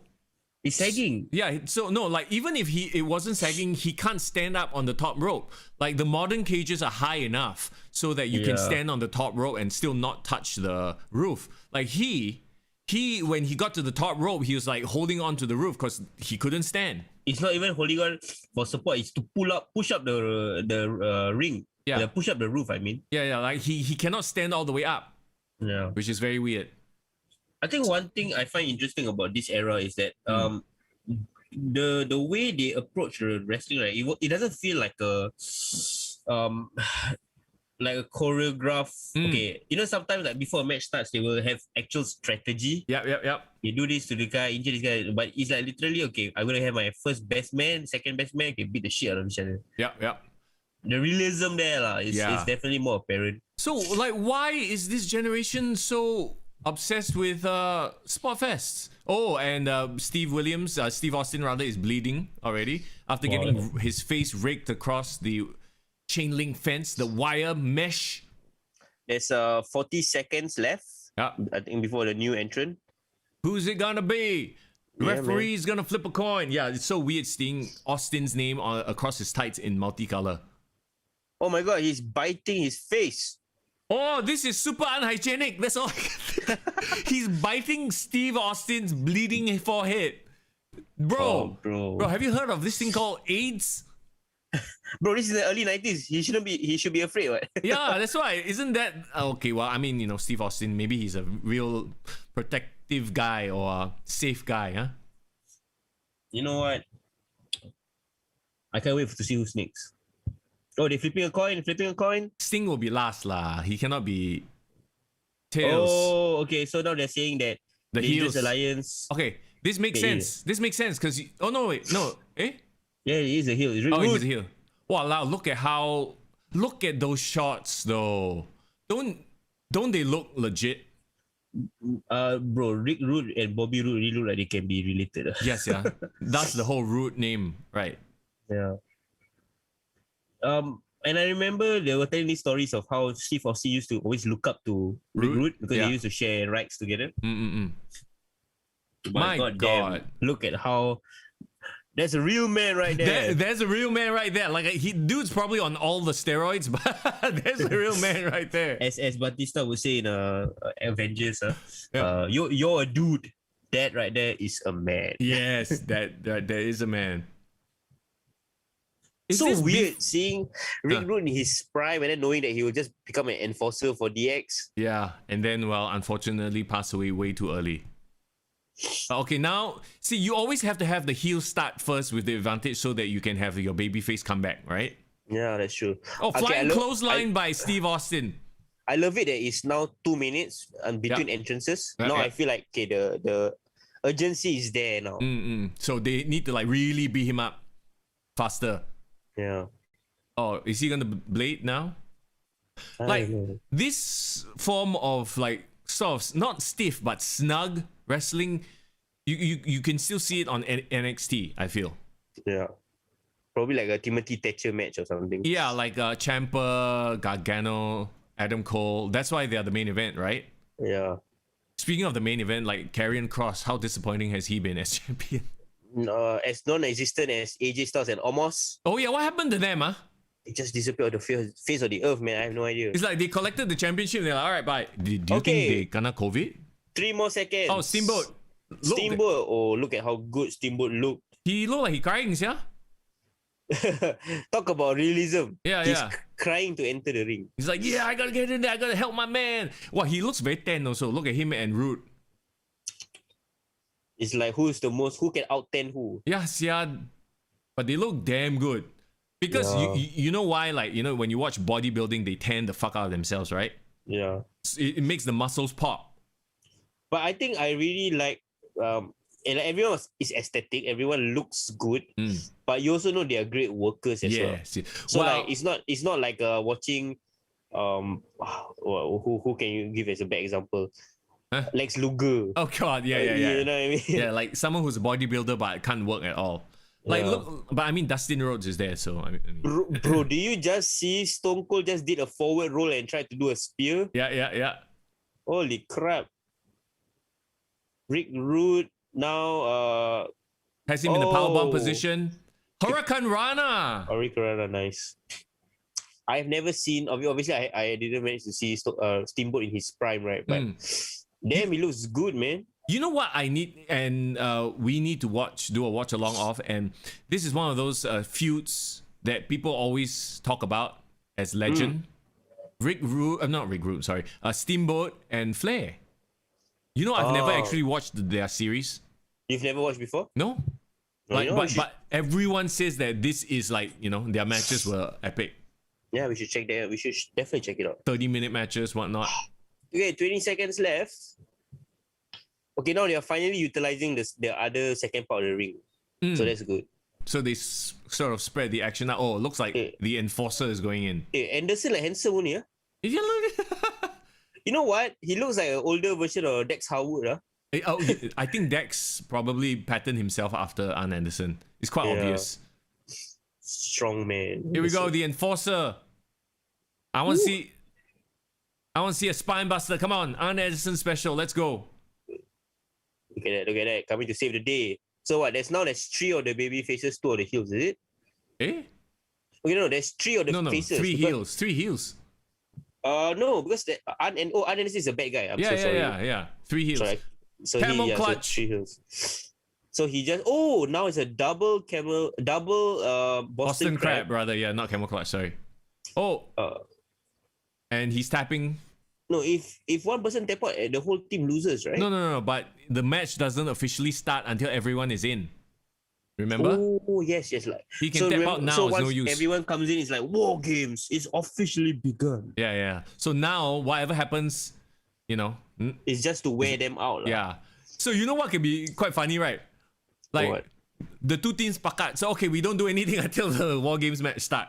Can you imagine 1 year they do that? Well, obviously that won't happen. Yeah. Interesting. Like, what's interesting to me is so far this has been mostly punch kick. Oh, pile driver. Remember when the pile driver was just a normal move? He spoke too soon. Yeah, I was about to say, like, we haven't seen many like fantastic outlandish moves. It's mostly been punch kick with a few rolls and one Hurricane Rana and a pile driver. But it's realistic lah. Yeah, it is. And that's why like, the Cirque du Soleil stuff like really takes away from the performance of a fight to me. You know what? Another thing also, I feel like I just keep going back to this because I really truly believe in it. Yeah. The wrestlers are not as over. Like, okay, even now, back in the day, like I see all these people definitely have their fans. Yeah, they are definitely fully formed characters. Look at that. Is that Dustin Rhodes? Gold Dust. Another Hulk Hogan cosplay. Yeah, with the yellow. Yeah, someone yellow and red. Can you imagine Dustin Rhodes now wrestling Arn Anderson 92 and now they're on Dynamite? And Dustin Rhodes 2021. And Dustin Rhodes is still freaking wrestling. Oh my god! Did you see what he atomic dropped him, right? He lifted him up. Austin's head hit the top of the cage. He sold it too. That's cool, man. Like, I don't know if it really hurt him or he's just doing a really good job at selling it. I think well done. Probably a bit of both. Yeah. He's like, oh shit, I felt that better. Like, sell it. Yeah. Now it almost feels like a Royal Rumble vibe. Yeah. Everyone is like at each corner fighting themselves or fighting their own opponents. Hey, not bad lah. The camera work even back in '92. Right. Yeah, it looks good. There is some interesting camera angles because maybe because of the low ceiling, they can do a bit of those like rotating shots. Yeah. What is that? Oh, someone's bleeding. No. Did you see Barry Windham had Anderson's head in between the two rings? yeah, I saw that. He like spiked him in between. Voila, there's a lot of bloods, yeah. Do you like the blue mat? I think the blue mat is supposed to make the blood pop. Is it more. Really? Yeah. I mean, you look at it. Look at the blood swirling on the floor. So you got Rick Rude and Ricky Steamboat. Okay, do you just see that? What? Steamboat just stepped out. Again. Yeah. But it doesn't count because the match hasn't started. All right, 10 more seconds. Oh, man, look at that. Huh. Like, it's a lot of action, but not a lot of... Well, then again, we don't know the storyline before this, right? Yeah. Do you have your commentary on, though? Yeah, I do, but I'm not really paying attention to it because we're talking over it. Yeah.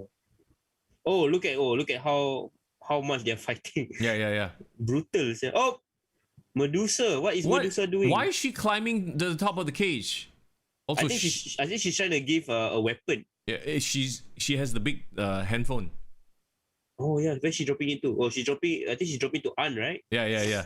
To use it as a... Look at Sting. Sting just climbed to the top of the cage as well. What is he gonna do? Is he gonna spinebuster Medusa? Look at how saggy the top of the cage is. My God, that looks completely unsafe. Oh my God, bro! You talk about Hell in a Cell collapsing. I think they just walk in, they will just fall through. Yes, yeah. Hey, but this Medusa badass. Yeah. Look at her. She is literally climbing the cage with bare feet. Yeah. When men were men and when women were women. Amazonian women. Wow, these Rude and Steamboat are just going at it. Look at that. Look at how brutal that looks. That's real. That's selling, yeah. Look at how they're selling it. I mean, you're looking at Ricky Steamboat, man. One of the best wrestlers in the world. God damn, man. I generation. miss the selling. I miss the selling from this era. You know what? We might end up becoming those nostalgic fans who only watch 90s wrestling or 2000s wrestling. Just that. Look, Austin was beating the shit out of the I forget what's his name. The one who looks like Hulk Hogan, blonde hair. Barry Windham. Windham, and then Windham looked like he died. He was literally like on the floor dying. Nice. I can't get over how fit Arn Anderson looks. Oh my God. Like he's one of those barrel-chested guys. He's not like necessarily tall and muscular like Rude, but he's just barrel-chested. Which I think is even more manlier, you know? Is Sting finally going to enter? Is this all of them? Is this 10? Let me see. Sting is in. Look at how colorful he is. Oh, he's the WCW champion at this time. Oh, okay. 1, 2, 3, 4, 5. I think there's one more. There's one more. Hey? I know who hasn't entered yet. Who? Press slam. Look at this press slam. Yo, what? Nikita Volov. Nikita guy, right? Volov, yeah. He's press slamming him onto the top of the ceiling. Walao. Actually, that's quite innovative, huh? Super innovative. Oh, you know what those things on top are? That's the pyro. Oh, really? Wow, so is that why it's sagging? Because it's like heavy? Yeah, it's probably it. They try to put it on. No, also the fence is not made of very stiff material, it seems. It looks soft. Do you see that, bro? Yeah. Sting just backdrop him all the way into the cage, and the way he fell was super violent. And Arn Anderson's bleeding as well. Everybody fucking bleeding. Everyone mixing blood. Oh, this is very hygienic. Oh, got two more people. Two more. Bobby Eaton and then Nikita lah. Goloff, yes. Wow. Oh my God. Look at how he's just grating his face on the fence. Yo. By the time everyone all bloody already, blood bath already. Yeah, this is like the opening scene of Blade, the movie. Does WCW have a Royal Rumble equivalent? Actually, I don't think so. I can't remember. I think they have like a World War III or something like that. They have like 3 rings. Do you remember this? Yeah. Actually, yeah, you're right. I don't know, but the rules were super convoluted, so I never really paid attention to it. Like you had, like if you threw one person to the other ring, then they would have to stay in that ring or some shit like that. It was way too convoluted. Holy crap! Well, I guess this War Games is their version of Hell in a Cell. Yeah. Oh my God! Again, somebody's head is stuck in between the 2 rings. Do you see that? Funny, yeah. What the fuck? They just like fucking bullies at it. Yeah. Oh, 5 more seconds. So brutal, bro. Yeah. Look at this. This is like budget Shawn Michaels. Budget Shawn Michaels. Bobby Eaton. Bobby Eaton looks like a budget Shawn Michaels. Yeah, him in his red long I don't know tights, anything about these guys. So. Long hair. He looks like a shit version of Shawn Michaels. Oh, that was a phantom shot. That was ugly. Oh, look at Dustin Rhodes. He's completely bloodbath at this point, but man. Bro, that's a road special. Yeah. They know how to just be on their period like that. Irvin says World War III got 3 rings and it was a 60-man battle royale. So everyone 60? In the ring. So everyone in the ring at the same time. 6-0? Yeah, crazy. You think what? End of Avengers Endgame, is it? Dun, dun, dun, dun. Yeah. Wow. You know what? I think I blame who? I blame Dusty Rhodes. He's supposed to be the match booker at this time. What? Oh. He probably came up with all these crazy ass concepts. Hey, wait. Somebody is trying to remove. Escape. No. He's trying to undo the ring buckle or something. Oh, that was rude. Rude. Actually, we should do a World War III watch along. Oh then. My God! Yeah. Maybe next year's Royal Rumble period. Yeah. How's the people in the chat doing? Are you guys listening to our commentary? Or also watching the match? Yeah, I think it's a little bit of everything. Oh, okay. If it's 20 each, so 20 men per ring, and then what? They just throw each other out, and then the last man standing in each ring fight. Is that it? Oh man. Okay, so they just count down to Why? 40 seconds, 30 seconds, yeah. Oh yeah. Irvin says then I think the last few in each ring go into one ring. There you go. That makes sense. Why do the ropes look so saggy now? Wow, everything saggy, yeah. So this sounds wrong, but yeah. Yeah. The only thing not saggy is the bodies in there, all quite fit. Very good. Everything Very good. quite tight. No, but like you see, Rick Rude was like fiddling around with the turnbuckles. Was he loosening it for a reason, or was he trying to tighten it? You know what I mean?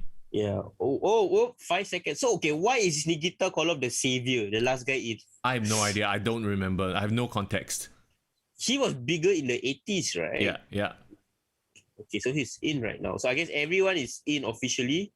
Now the match begins. Yes. Okay. Whack on Anderson. Whack only. Yeah. Look at his singlet though, very Taz-esque. And then you see his botak face also. Let me check something. Why is he staring at Sting like that? Aren't you all supposed to be on the same team? There's literally like 10 minutes remaining. So former adversaries, right? Nikita just saved Sting. Yeah. They used to be enemies. Now they are on the same team. Meanwhile, look at the two heels with the crimson masks. Oh, the camera man like blur already. Too much action. Don't know what to do. Like swing left, swing right, swing left, swing right. Oh, they have become friends and they're hugging. Ayo, so cute. Okay, finally got storyline. Okay, they are all. Oh, look at Sting. Quite aggressive, huh? The chops look like it hurts, yeah? Probably does. When men were men and not doing flippy shit. Like look at just all of us getting horny about men. Like, I mean, I appreciate this because it looks real. Yeah, of course. It doesn't look like some Cirque du Soleil shit. I think like actual UFC fighters will be quite intimidated to go inside this ring. See, look at Rick Rude. He keeps fucking around with the top turnbuckle. What's he doing? He's trying to pull out, right? Yeah, and show off the razor butt. That's why the top turnbuckle is so saggy. Okay, this is obviously like a gimmick thing they want to do. So he's removed the top turnbuckle. Oh, Sting is on his Scorpion Deathlock. Scorpion Deathlock. Yeah, on Scorpion Deathlock on somebody. Somebody white. Somebody white. They're all white, bro. Okay, look at it. They just took out the top turnbuckle so it can be used as a weapon. Yeah, the metal struts or whatever. What is he doing? Ooh. Is he trying to fix it now? This is so confusing. I know, because it's like literally without context. Yeah. Well, here's the thing. Like, I mean, we know that the wrestlers also know how to set up the ring one. Yeah, of course. But why are they pull down the ring after that? Are they trying to like make it look like the whole ring is collapsing? Oh, is that the finale? I don't know. Well, look at the blood staining the top turnbuckle. Ayo! Oh my god, it's so brutal. Stone Cold. You know what is funny? Stone Cold is literally the least, like, not the most compelling guy in this ring. Yeah. No, because this was before his start. He was literally like white meat, baby face, then white meat, heel. In this point, he's like a low-level guy lah. Yeah. Not the main guy. Yeah. Okay, there has to be a point of them undoing the top turnbuckles, which we will obviously see the payoff later. But my god, look at how much... Dude, there's blood on the camera. Do you see that? Yeah, on the camera lens. How cool is that? Oh my god. Dustin Rhodes just went for a senton. Dustin is too tall. Yeah. He can't even stand up fully straight. He had to crouch, poor guy. Like, Shawn Michaels. I kind of wish this was like 2-on-2 or 1-on-1 so that we could see the story. Yeah. A little bit better. It's right? A bit chaotic lah. But I guess that's the attraction lah, if this is a one-off type deal. And look, he's like pulling the metal thing. What is he doing? Okay, now Larry Zbyszko has the metal thing. Oh, he's using it as a weapon to whack the fella lah. Yeah, looks like it. Oh, hit the friend by accident. Oh no, you poor thing. Okay, Sting is back, saving the day. With chops. I think this is the finish, bro.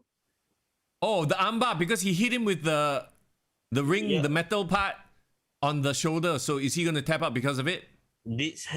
Sting used to have a finisher? Scorpion Deathlock. Wait, isn't the ref ECW guy? Yeah, Bill Alfonso guy. Alfonso, that's Bill Alfonso. Yeah, you're right. And yeah, so there's your story. If you want to talk about story. Wait, the bell rings, so the match is ended? Yeah. that was the finish. Because Larry Zbyszko swung the metal pipe, the metal strut. It hit his guy in the shoulder, and then Sting went for the shoulder lock, which makes sense. Okay, but the thing is, I never seen that as a finisher for Sting before. Well, I guess maybe he just improvised because he capitalized on the fact that he got hit in the shoulder with a metal pipe. So that makes sense, right? Yeah, that's true. Heyman is in and he's like scolding everyone. Look how slim he is, though. My God, it's like He's Jack Arn Anderson and skinny Paul Heyman. It's like alternate reality, bro. Yeah, he's half the man he is now. He's a real fool man now. Okay, now there's infighting amongst the heels. Dangerous Alliance all angry with each other lah. Oh, they're gonna kick out Larry Zbyszko lah. They're like... okay, everyone's happy. Sting Squadron. Okay. The Dangerous Lion explodes. I think they're angry because like he accidentally swung the thing that caused him to lose. Yeah lah. So I'm actually Austin like shows up, like, huh, what? Like, I better get in the shot. I just woke up. I just fainted the last 5 minutes. What's going on? Did we win? It's interesting that the main focus at the end of the match is the heels and their argument, and the faces just walk off. You know what I mean? So obviously, like Dangerous Lion is like the more over faction lah. So the story is about them losing. Yeah, rather than the faces winning. So we got a replay. Why? But that thing looks like it would hurt. Holy crap! Right at the shoulder, and Yeah. it really made contact. Yeah, right on the shoulder. So it makes sense lah. Then Sting goes for the. So this is storytelling 101. The guy has a hurt shoulder. Put him in the shoulder lock right away. Nice. I don't hate it, even though it's not his finisher. I can understand it because injured arm, boom. Yeah. That's good storytelling. Yeah, he wrenched on it also. Very basic storytelling. But look at everybody's like gear is bloodstained. The mat is bloodstained.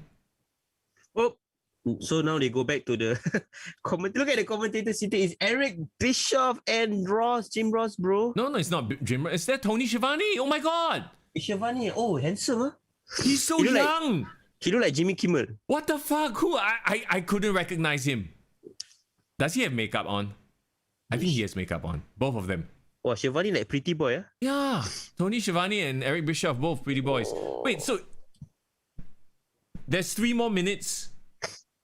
What are you gonna do? You know what? Like last time, all these old pay-per-views, they will have post-match interviews, reactions. Oh. Probably lah. I'm thinking that could be it. Okay, it seems like a drop in the energy. You usually finish the pay-per-view on a high at the end of the action, right?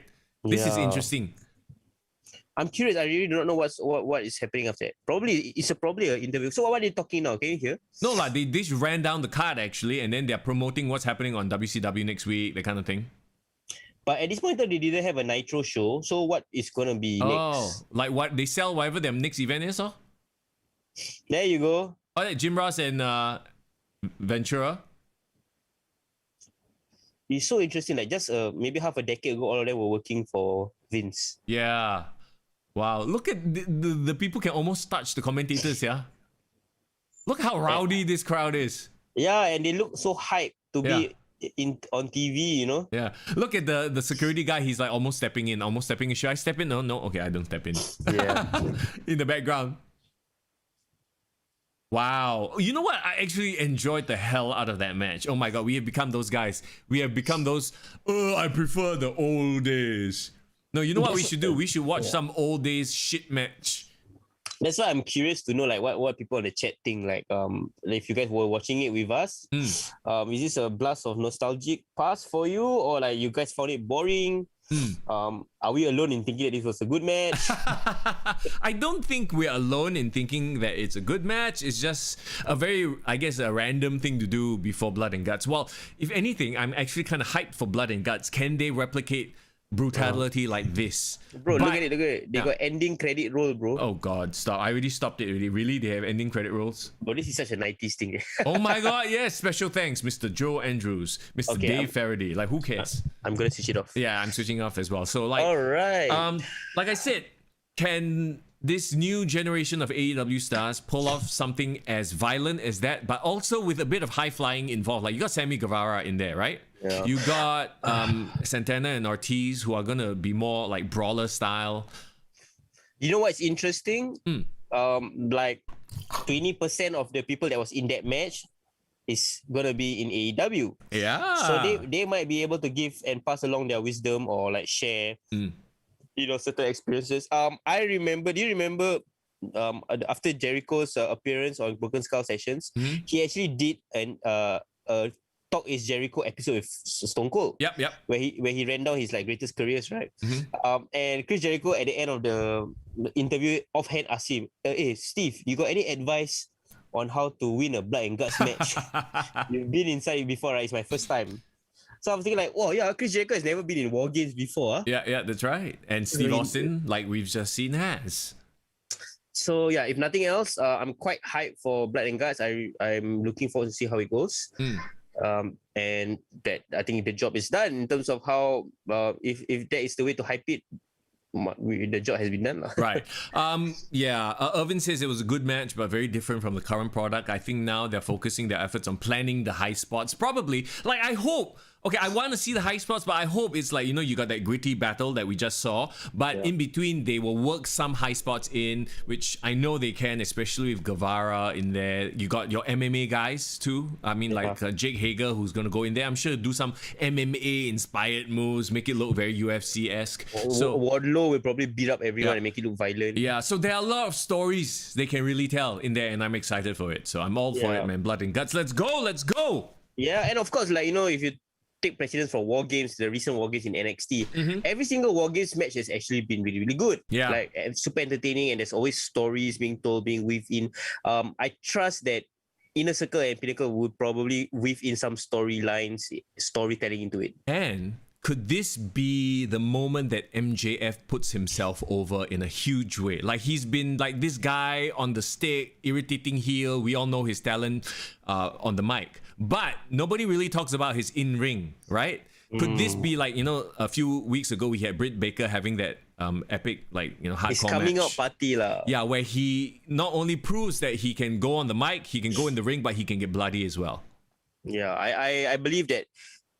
Imagine the entire point of this whole match is just to make MJF. I think it has to be. I think it must be. Even if they lose, MJF freaking just goes through hell. He has to, and then he graduates. He's no longer this preppy entitled guy. He actually went through a bloodbath.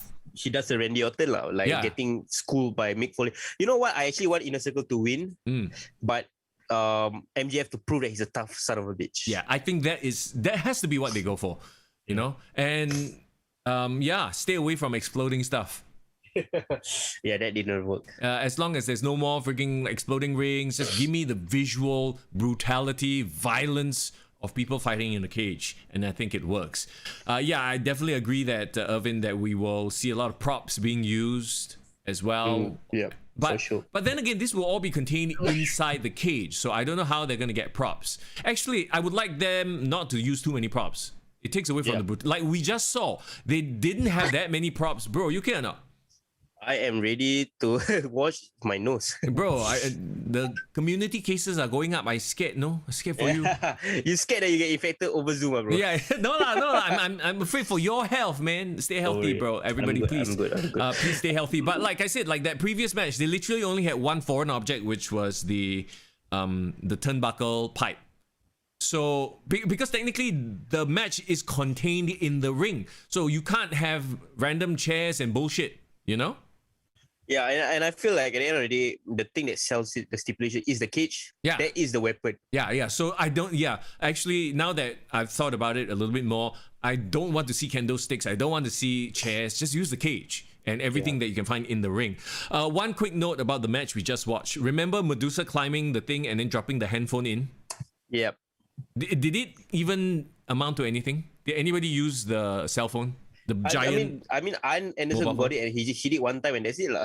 Oh, okay. It was just like a spot that they can reuse it again, or perhaps just replay it. Yeah, wow, Medusa on the top of the cage. Right. That literally had zero impact whatsoever, Yeah. But oh well, what are you gonna do? Haley Hales, good shout out to you as well. Good afternoon. How's your lunch so far? Everybody, thank you so much for joining us in the chat here on this Monday afternoon. Hidayah, we're almost finishing. Please catch up later. You can watch back the whole episode if you want to. Probably just chilling out, vibing with us as we caught up with WrestleWar 92, WCW's WrestleWar. What a War Games match! So, bro, I'm glad that you brought this up. I am now hyped as hell to see what they can do for Blood and Guts. So that's coming up. No problem, bro. No problem. That's coming up on Thursday night. And of course, we have NXT to look forward to and Raw to look forward to as well tomorrow. We have SmackDown, and also next week, I think WrestleMania Backlash should be coming up. And after that, Double or Nothing. So I mean, May is shaping out to be all right, as opposed to like the last few weeks of like lull period since WrestleMania. See, here's the thing though, bro. With AEW, right, and I'll give them the credit when they deserve it, right? If anything, now that if WWE is sort of sucking balls, at least there's still AEW to keep things interesting. So it's like there's always something interesting to watch. So as a wrestling fan, there is no better time, guys. Yeah. There is no better time to be freaking a nerd. I'm a wrestling nerd. Oh, and also speaking on being a wrestling nerd, you know what? The whole Forbidden Door opening, closing, halfway open. Moxley is finally defending his US and New Japan US title on Dynamite against a star of the 90s in Japan. But I don't really know his career, like Nagita. Okay, I have no idea who that is, but that is like next week, is it? Or next week? I think it's the week after, yes, next week. Okay. So I like the fact that instead of not just defending their own belts, they are actually defending other promotions' belts in Dynamite. Bro, this is the way and only way they can make waves bigger than what WWE can do is if they have a triple promotion pay-per-view. New Japan, AEW, Impact, friggin' maybe AAA as well. 4 promotion, like a super show. The people will just explode. Yeah, and you know what? That numbers will probably be able to compete with WrestleMania. Yeah, I think so too. For sure, yeah. Yeah. They definitely need to work together. I think working together will help everyone in the long run. But as long as they can keep their egos in check lah. Oh God, yes. Well, as long as Tony Khan is the one forking out the money to make it work, I think he can. Money over ego sometimes. Yeah. So we shall see.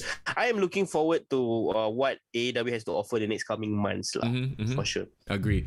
All right, there you go. That's this week, guys. Thank you so much for hanging out. And if you're listening to the podcast, thank you so much for listening. I hope you enjoyed the watch along. If you want us to do more watch alongs of your favorite events as we lead up to pay-per-views as well, like we're talking about perhaps doing a watch along of the Backlash main event, the 2-man power trip one. Yes, we should.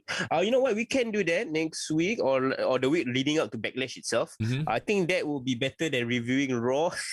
Yeah.